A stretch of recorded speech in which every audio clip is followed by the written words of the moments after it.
Nous avons un élevage de 200 truies avec ma femme et un salarié à mi-temps.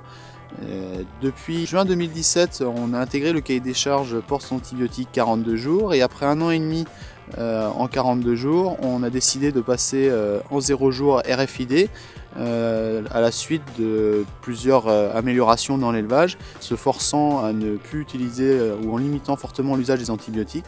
Nous avons été amenés à modifier de manière très importante nos pratiques d'élevage.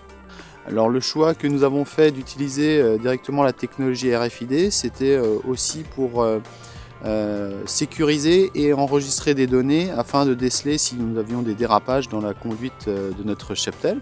Et petit à petit, on s'est rendu compte que la fiabilisation de l'enregistrement des données nous permettait d'avoir une analyse de notre élevage qui, à terme, sera très intéressante, puisque après, là, on peut commencer, après 18 mois de collecte de données, les premières synthèses nous montrent des choses que l'on voyait, mais il suffit maintenant de faire cliquer, de faire apparaître des graphiques et on se rend compte que entre deux salles, on peut avoir des résultats différents selon des types d'équipements qu'on a pu mettre en place. L'intérêt que nous avons vu aussi de dissocier l'enregistrement des données sur des applications mobiles et de la consultation web, c'est qu'en termes d'ergonomie, ce ne sont pas les mêmes outils. Les outils sont faits sur les applications pour pouvoir être enregistrés facilement dans le fonctionnement de l'élevage. Donc nous produisons des données assez facilement, finalement, sans se rendre compte et sans prendre trop de temps.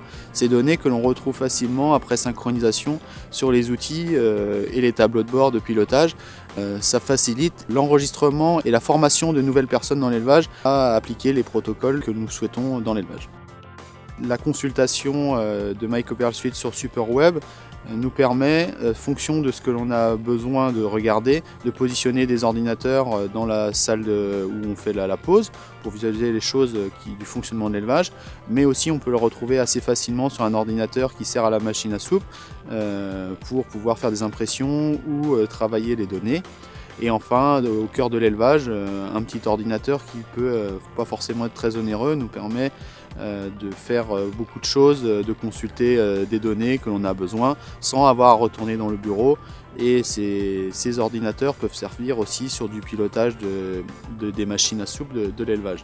Les évolutions apportées perpétuellement sur l'application nous montrent que dans le temps, l'outil va nous accompagner à prendre les bonnes décisions sur notre élevage et envisager plus sereinement l'avenir en termes d'amélioration de nos pratiques et de nos performances.